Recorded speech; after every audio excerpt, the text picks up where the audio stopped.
Awkward Guest 2, c'est un jeu pour 2 joueurs exclusivement à partir de 12 ans pour des parties d'environ 30 minutes. C'est la suite de Awkward Guest, qui s'appelle en français Invité à éviter, et qui est un jeu d'enquête. Le jeu d'enquête d'origine, le premier volume était un jeu qui pouvait se jouer, je crois, jusqu'à 6 joueurs. Un jeu où chacun jouait pour soi et devait résoudre une enquête le plus vite possible.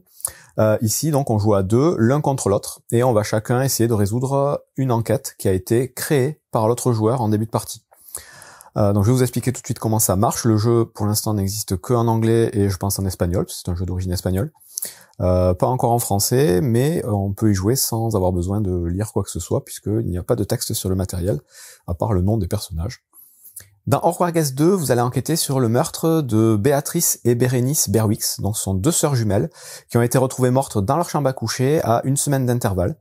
Béatrice a été retrouvée morte en premier, après avoir invité 6 personnes à une espèce de soirée. Et ce sont les 6 mêmes personnes qui ont été invitées ensuite par Bérénice, 1 semaine plus tard, et qui a aussi du coup été retrouvée morte, donc ce sont les 6 suspects.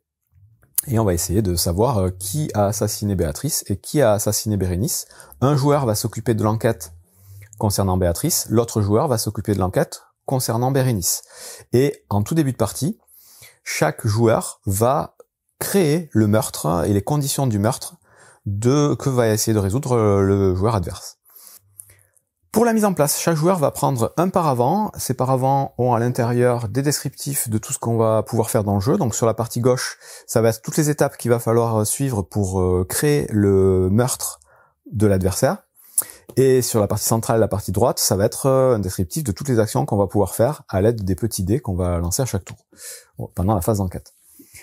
Donc chacun prend un paravent et chacun prend évidemment une petite feuille d'enquête qui va avoir du coup 2 côtés, un côté pour Béatrice, un côté pour Bérénice. Et donc il y a un joueur qui va enquêter sur Béatrice et donc prendre des notes au fur et à mesure de la partie sur Béatrice. Et de l'autre côté, ce sera les notes qu'il aura pris en début de partie pour créer le meurtre de Bérénice et du coup donner les informations à son adversaire quand tu lui poseras des questions. Je vais expliquer ça un peu en détail. Donc chaque joueur va prendre une feuille et en début de partie, on va déterminer qui va enquêter sur Béatrice et créer le meurtre de Bérénice et qui va enquêter sur Bérénice et créer le meurtre de Béatrice. Donc c'est déjà un peu un casse-tête au début, mais c'est pas très compliqué. Une fois qu'on a fait ça, on va mettre un plateau au centre de la table, donc on va commencer par le cas de Béatrice, donc on le met sur la face Béatrice, et là encore, ce plateau, il est recto-verso, de l'autre côté c'est Bérénice. Vous avez sur ce plateau un plan de la maison de chacune des victimes, qui est exactement la même maison en fait, mais en symétrie. Et je vous dis, les conditions du meurtre sont les mêmes, elles ont été retrouvées mortes dans la chambre à coucher tout en haut. Donc ce plateau-là, côté Béatrice en début de partie, on va avoir les cartes qui correspondent aux 6 suspects, donc qui ont chacun des noms et prénoms qui commencent par une même lettre, donc pour l'identifier, pour prendre des notes plus facilement. Donc Desmond Duncan, le D, Zacharia Ziebler, et ainsi de suite. Ces cartes, vous les laissez au centre de la table. Vous allez avoir 3 dés à mettre aussi au centre de la table en début de partie, qui vont servir à chaque tour pour résoudre les enquêtes. Et vous allez avoir 2 decks de cartes pour chacune des enquêtes, donc l'enquête de Béatrice, l'enquête de Bérénice. Ces decks de cartes vont être des indices sur 2 choses bien distinctes. Le premier, avec les empreintes ici, c'est les indices liés à la morgue, donc au cadavre, où on va avoir les indices sur ce qu'on a trouvé comme information au niveau du cadavre par rapport à l'arme du crime, les traces laissées par l'arme du crime. L'autre indice ici, ça va être les indices du personnel de la maison qui vont vous donner des indications sur qui a traversé quelle porte, ou plutôt qui n'a pas traversé telle ou telle porte de la maison. Donc ça, pareil, je vais vous expliquer après à quoi ça sert. Pour l'instant, vous distinguez ces tas de cartes et vous les mettez au centre de la table. Et vous donnez 2 cartes à chaque joueur qui vont être des cartes pour soit continuer l'enquête, soit essayer de la résoudre. À la fin de chaque tour, vous verrez que vous aurez la possibilité de jouer ces cartes face cachée pour essayer de résoudre ou de continuer l'enquête. Donc voilà pour la mise en place, c'est tout ce qu'il y a à faire. Et donc, avant de commencer la partie, chacun va créer le meurtre de l'une ou l'autre des sœurs Berwix.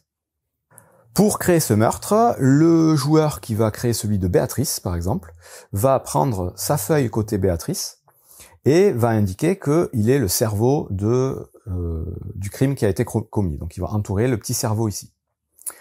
Il va ensuite choisir, dans un premier temps, quel est le coupable. Parmi les 6 personnages en bas, il va marquer l'initiale du coupable, ici en haut à droite. Ensuite, il va devoir choisir quel est le mobile du coupable. Donc chaque coupable, vous voyez, en dessous, a un numéro avec une espèce de bulle de bande dessinée ici, qui va correspondre à son mobile, à la raison pour laquelle il a fait ce meurtre. Donc là, on va choisir, parmi, admettons, on choisit Yuriko Yagami comme meurtrière. Son mobile, ce sera le numéro 13, le 14 ou le 15. Donc, peu importe, au dos des règles, on vous donne un petit descriptif, il y a un petit texte, on va dire de lore narratif, mais ça n'a aucune importance pour créer le meurtre.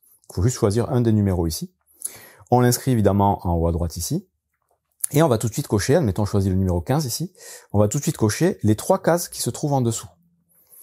Le fait de cocher ces 3 cases, ça va permettre à l'enquêteur, du coup, de déduire que il y a de fortes chances que ce soit ce personnage qui ait commis le meurtre. Pourquoi?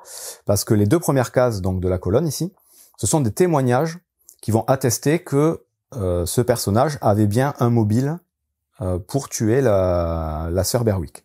Donc là, par exemple, sur la ligne 15, Duncan et Ziebler, tous les deux vont témoigner contre Yagami pour leur dire qu'elle avait bien ce mobile. La 3e case, c'est un indice que vous allez pouvoir trouver dans une des pièces de la maison. Donc chaque pièce est identifiée par un petit symbole. Donc, vous avez la couteau-fourchette, la salle à manger, vous avez la chambre des invités avec la valise, vous avez voilà différents icônes. Encore une fois, pas besoin de savoir lire, c'est juste iconographique. Pareil, en ayant coché cette case, vous dites qu'il y a un indice dans cette pièce qui permet d'identifier que Yuriko Yagami a un mobile. Donc ces 3 cases-là, c'est pour vraiment confirmer le mobile que vous avez choisi au début de la partie. Une fois que vous avez coché ces cases, vous allez déterminer le point de départ du personnage, donc du tueur, en sachant que chaque personnage va avoir une pièce qui va lui servir d'alibi, donc il va dire « moi, à l'heure du crime, j'étais dans telle ou telle pièce ». Le meurtrier va dire exactement la même chose, sauf que lui, il va mentir, c'est le seul à mentir, il va s'être déplacé pour arriver jusqu'à la chambre à coucher. Bon, il va falloir déterminer ce point de départ, cette pièce, pour le meurtrier. Donc, admettons, on est parti sur Yuriko Yagami. Les pièces de départ, ce sont nécessairement les 4 pièces, qui sont en bas de la carte. Celles qui sont sur fond un peu plus sombre.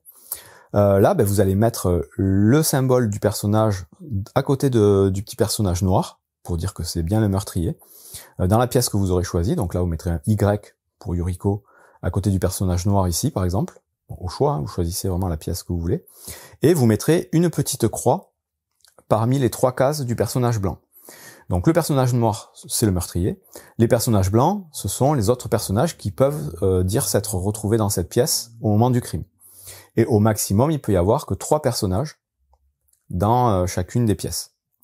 Et donc, comme le meurtrier dit qu'il a été dans cette pièce, il ne pourra pas y avoir de 3e personnage en plus du meurtrier. C'est pour ça qu'on met une croix ici. Ensuite, il va vous falloir tracer l'itinéraire du meurtrier à travers la maison pour arriver jusqu'à la chambre à coucher.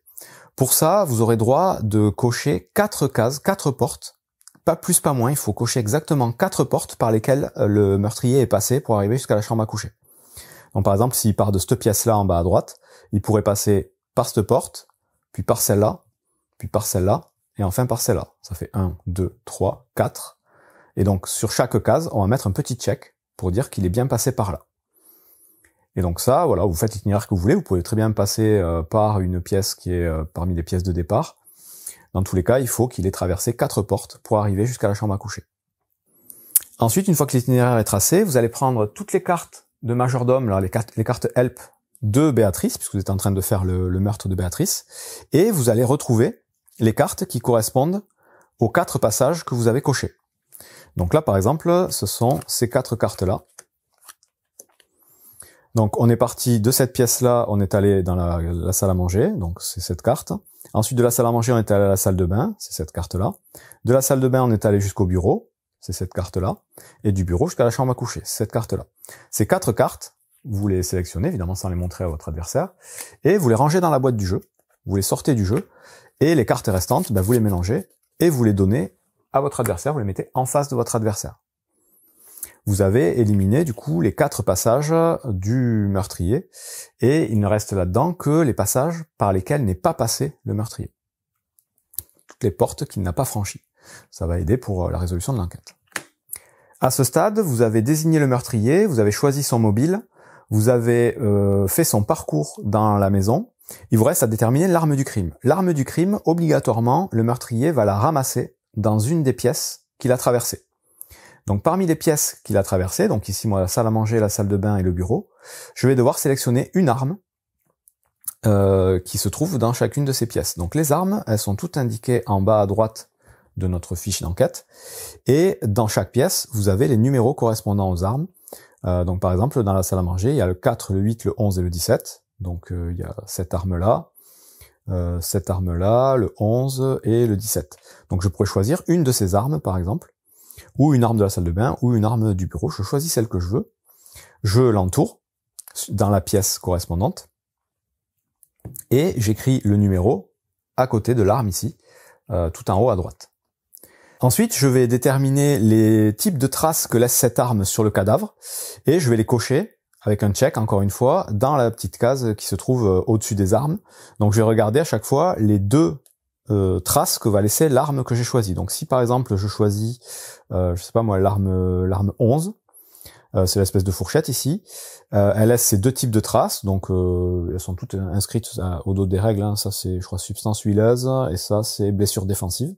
Donc ces deux types de traces, je vais les cocher ici, une ici et une ici, et je vais prendre le deck de cartes de la morgue ici, et je vais retrouver les deux traces de mon arme, et encore une fois les sortir du jeu, les remettre dans la boîte sans les montrer à mon adversaire, et remélanger le tas. Donc ça veut dire que ces cartes-là ne seront pas disponibles, et ça va aider l'enquêteur à résoudre l'enquête quand ce sera commencé. Une fois qu'on a déterminé tout ça, il nous reste une dernière chose à faire, ça va être de déterminer une arme préférée pour notre meurtrier, mais aussi pour tous les autres personnages. Que chaque arme est classée par catégorie. Vous avez les armes contondantes, les objets lourds, vous avez les armes à feu, vous avez les armes tranchantes, vous avez les armes de type poison, et vous avez les armes qui permettent l'étouffement. Donc, chaque type d'arme a un symbole particulier. Ben, vous regardez l'arme que vous avez choisie, donc moi c'est l'espèce de triangle arrondi là, une sorte de lame. Sur mon meurtrier, je vais mettre un check au niveau de ce type d'arme. Comme ça, voilà, on sait que c'est son arme préférée, c'est l'arme qu'elle a utilisée. Et donc là, on a déterminé tout le meurtre. Donc le meurtrier, son mobile, son itinéraire, l'arme qu'il a utilisée, et on a coché tout ce qu'il fallait pour donner les indications qu'il faut à l'enquêteur. Il reste une dernière chose à faire avant de commencer l'enquête, c'est de brouiller les pistes. Donc vous allez pouvoir cocher 5 cases de témoignage. Donc les deux premières lignes en fait en dessous de chaque personnage. Vous allez pouvoir mettre un check dans 5 autres cases. Là, la seule règle, c'est qu'un même personnage ne pourra pas avoir 2 colonnes entièrement remplies de check. Parce que sinon, ça fausse l'enquête. Donc, il faut 5 cases pour les témoignages des premières lignes et 3 cases au choix sur la 3e ligne qui sont les preuves trouvées dans les différentes pièces. Donc, vous rajoutez ces checks un peu partout. Et à partir de là, on va déterminer aussi les lieux dans lesquels chaque personnage dise être présent au moment du meurtre.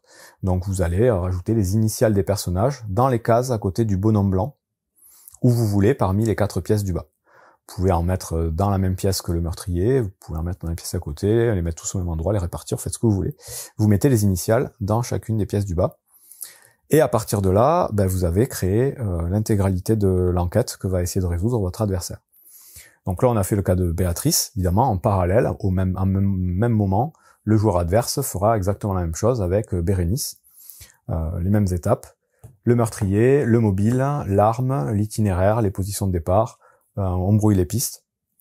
Et ça sera à faire au début de chaque partie, et ça va du coup renouveler automatiquement toutes les enquêtes qui sont toujours différentes. Donc à ce stade, le joueur à ma droite ici a créé le meurtre de Béatrice, le joueur à ma gauche a créé le meurtre de Bérénice, donc le joueur à ma droite a donné les cartes Béatrice après avoir enlevé les cartes qui correspondaient à son meurtrier, le joueur de Bérénice a fait la même chose avec les cartes de Bérénice.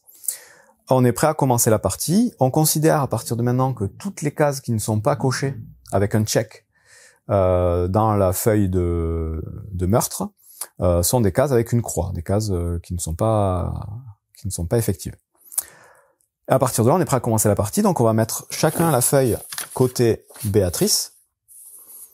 Donc celui qui a créé le meurtre de Béatrice garde la feuille côté Béatrice, et celui qui a créé le meurtre de Bérénice retourne sa feuille pour commencer à enquêter, hop, on va mettre dans le bon sens, sur le meurtre de Béatrice. Le plateau est côté Béatrice. On peut commencer la partie. L'enquête va se dérouler en plusieurs manches. À chaque manche, le joueur qui enquête sur Béatrice va pouvoir poser des questions grâce au dé et enquêter. Puis le joueur qui enquête sur Bérénice va pouvoir faire la même chose. On retournera le plateau et on retournera les feuilles en fonction. Et une fois que chacun a posé ses questions, les joueurs auront le choix soit de continuer l'enquête, soit de faire une annonce, de dire qu'ils ont résolu le mystère. Si jamais ils veulent continuer, on recommence une nouvelle manche, Béatrice, Bérénice, on pose la question. Si jamais ils veulent résoudre l'enquête, ils vont pouvoir annoncer le meurtrier, le mobile et l'arme. S'ils ont bon, c'est la victoire. S'ils ont pas bon, on continue. Et on a le droit de faire 3 propositions. Chaque fois qu'on se trompera, on mettra une coche ici. En se trompant, on va donner un indice supplémentaire à l'adversaire, je vais l'expliquer juste après. Mais si par contre on se trompe une 3e fois, dans ce cas-là, on a perdu tout de suite et c'est l'autre joueur qui est déclaré vainqueur, même s'il n'a pas fini de résoudre son enquête. Donc voilà comment ça va se passer. Et donc on va rentrer dans le détail d'un tour de jeu. À son tour, donc là on est côté Béatrice, le joueur qui enquête sur Béatrice va prendre les 3 dés et il va avoir la possibilité de les lancer 2 fois. Donc il lance une première fois, il peut mettre de côté les dés qu'il a besoin et faire une 2e relance, qui n'est pas obligatoire. Et après sa 2e relance, il a aussi un choix facultatif, il peut sacrifier un dé pour changer la face d'un autre dé. Dans ce cas-là, il n'aura que 2 dés à utiliser au lieu de 3. Sinon, il a 3 dés à utiliser, et ces dés ont différentes faces qui vont correspondre à différents types de questions qu'on va pouvoir poser. Et on va les voir tout de suite. Donc, on lance les dés une fois, on peut garder le résultat et commencer à enquêter, ou bien on a droit à une 2e relance avec les dés de notre choix, et quand on a fait la 2e relance, on peut sacrifier un dé pour choisir une face. Donc qu'est-ce que ça va nous apporter de lancer ces dés? Donc en fonction des faces, des choses différentes. Si vous avez l'empreinte de pied là, qui correspond à la morgue, vous allez pouvoir placer ce dé sur un des 3 emplacements à gauche du plateau. Tout de suite, vous allez pouvoir piocher une carte, parmi le deck de cartes de la morgue ici, pour avoir une indication sur un type de blessure qui n'est pas celui de la victime. Vous vous souvenez, les blessures de la victime, elles ont été sorties du jeu, donc ce ne seront pas les cartes qui seront là-dedans. Donc là, vous savez que la victime n'a pas été blessée avec une arme qui fait ce genre de blessure. Donc vous allez pouvoir enlever, cocher cette case-là pour dire c'est pas ce type de blessure, et toutes les armes qui font ce type de blessure, vous allez pouvoir les rayer aussi. Ça vous élimine un certain type d'armes.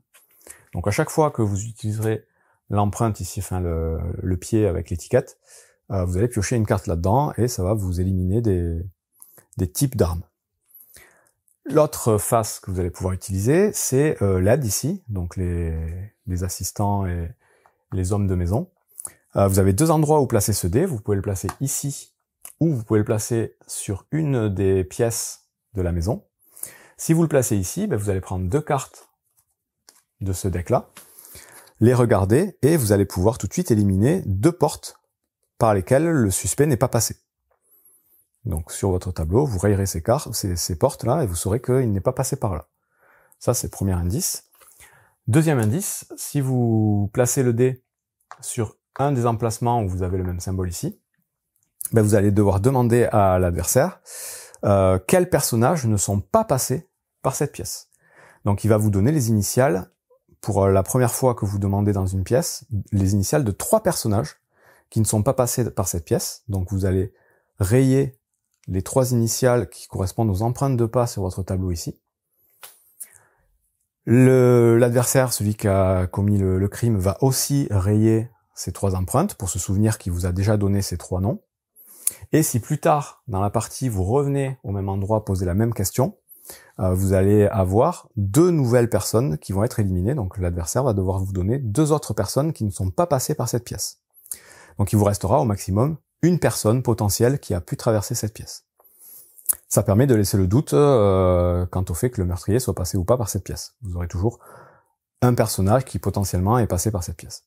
Et vous avez une petite variante à ce type de question, c'est qu'au lieu que l'adversaire vous donne 3 personnages qui ne sont pas passés dans la pièce, puis 2 personnages qui ne sont pas passés dans la pièce, vous pouvez lui demander une question par rapport à 2 personnages bien spécifiques, donc des cartes que vous n'avez pas encore utilisées pendant votre tour, vous en sélectionnez 2, et votre adversaire va devoir vous dire que un des 2 n'est pas passé dans cette pièce.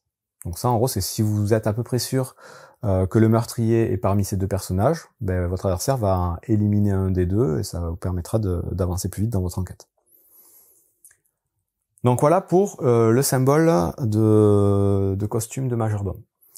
Ensuite, vous avez le dé qui va vous donner donc des précisions sur soit l'arme du crime, soit le lieu d'alibi des personnages. Donc cette face-là, vous avez le droit de les mettre en bas ici. Et quand vous le faites, vous devez utiliser 2 cartes personnages, encore une fois des cartes que vous n'avez pas utilisées. Donc si tout à l'heure j'avais posé ma question, mettons, hop, avec ces 2 personnages, ben, pour cette question-là, je vais devoir utiliser 2 autres personnages qui sont pas encore utilisés. Et donc là, ma question, je vais devoir la poser en fonction de soit l'arme, soit le lieu de présence du personnage.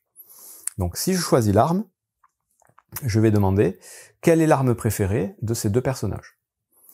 Et l'adversaire doit répondre exactement. Donc l'adversaire, quand on lui pose une question, il n'a pas le droit de mentir. Ça, c'est la règle de base du jeu. Il est obligé de dire par rapport à ce qu'il a coché quand il a créé son meurtre. Donc il va vous dire quelles sont les armes préférées de ces 2 personnages. Donc elles auront été cochées en début de partie. Il va vous dire, ben voilà, Quills, son arme préférée, c'est ça, ce type d'arme. Et Yoriko, son arme préférée, c'est les armes tranchantes, si on garde mon exemple de mise en place.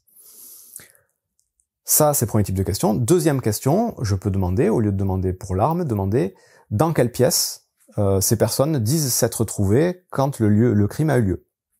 Et donc là, pareil, on va devoir dire exactement, Quills, il disait qu'il était dans la chambre d'amis ici, et Yoriko, elle était dans l'entrée.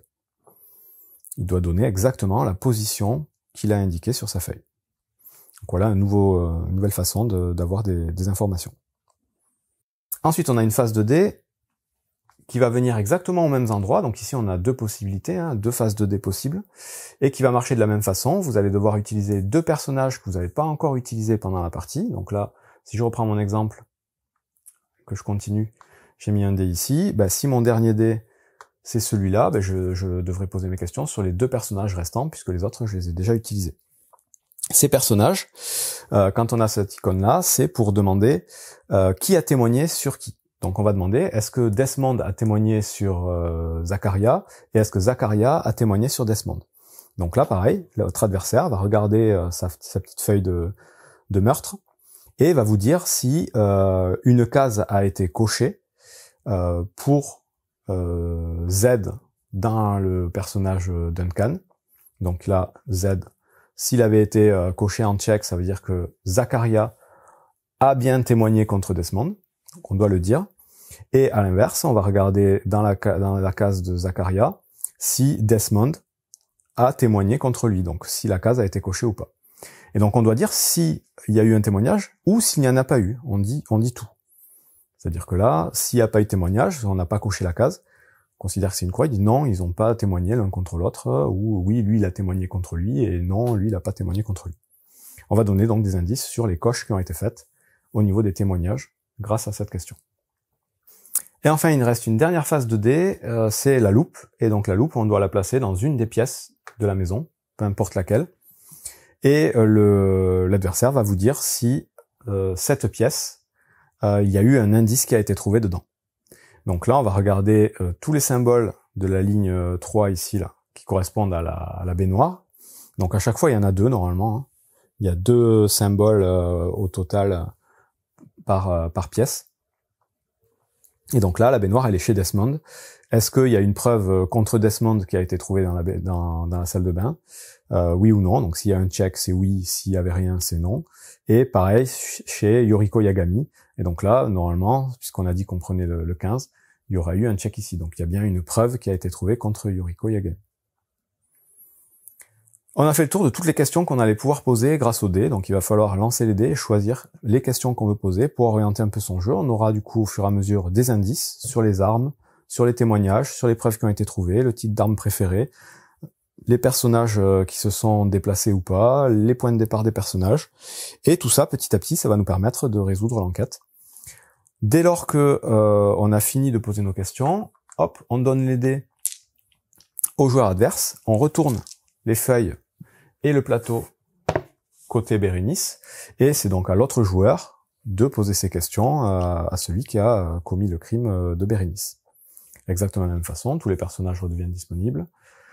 Et on va alterner comme ça, donc à la fin d'un tour, quand les deux personnes ont pu poser leurs questions, les deux vont choisir secrètement une carte pour continuer ou pas l'enquête. Donc s'ils sont pas encore sur deux, ils choisissent la carte sur fond sombre pour dire moi je veux continuer l'enquête. S'ils ont une proposition à faire, ils choisissent l'autre carte. S'il y a un seul joueur qui veut faire une proposition, bah, il va noter en haut de sa feuille l'initiale du meurtrier, le numéro de l'alibi et le numéro de l'arme. Il va l'annoncer à l'autre joueur. S'il a bon, bah, il a gagné la partie, si c'était le seul à faire l'annonce. Et c'est terminé. S'il s'est trompé, il va devoir cocher la première case en haut à gauche ici, pour dire qu'il a fait une erreur. Et dans ce cas-là, le joueur adverse aura le droit de lancer 3 dés et de choisir une des questions à poser en bonus. Donc il aura droit à une petite question supplémentaire pour avancer dans son enquête. Et ensuite, on reprend un tour normal, on se met sur la face de Béatrice et on recommence un nouveau tour. À la fin du nouveau tour, si les deux personnages, par exemple, décident de répondre à l'enquête, bah, ils vont chacun noter leur nouvelle solution, ils vont chacun l'annoncer. Si jamais ils ont bon tous les deux, ben dans ce cas-là, il va falloir se départager. La première chose pour départager, ce sera de regarder celui qui a dépensé le moins de solutions ici, celui qui a le moins de cases cochées en haut. S'il y a encore égalité, ça va être celui qui aura utilisé le moins de cartes en additionnant les deux types de cartes, donc les cartes qui auront été révélées au fil de la partie. S'il y a encore égalité, il va falloir essayer de donner le chemin exact du meurtrier sur la carte. Ceux qui arrivent à le donner sont déclarés vainqueurs, ceux qui n'arrivent pas perdent. Mais si là il y a encore égalité, bah, les deux enquêteurs sont à égalité, ils ont résolu tous les deux l'enquête de la même manière.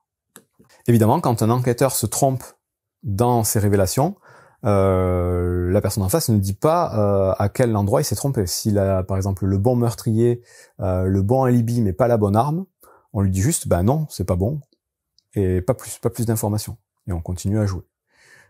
On ne donnera la réponse qu'une fois que les 3 solutions seront correctes. Et on a fait le tour des règles de Awkward Guest 2, donc des règles pas si évidentes que ça à expliquer, un peu de mal au début à comprendre à quoi sert tel indice, où est-ce qu'on va et qu'est-ce qu'on doit faire, mais après une première partie, tout devient limpide et on se rend compte que le jeu est très malin et que c'est une très bonne refonte du Cluedo pour 2 joueurs qui fonctionne parfaitement bien. Et donc si vous aimez les jeux d'enquête, je vous conseille de vous y intéresser, c'est du très bon. Bon jeu!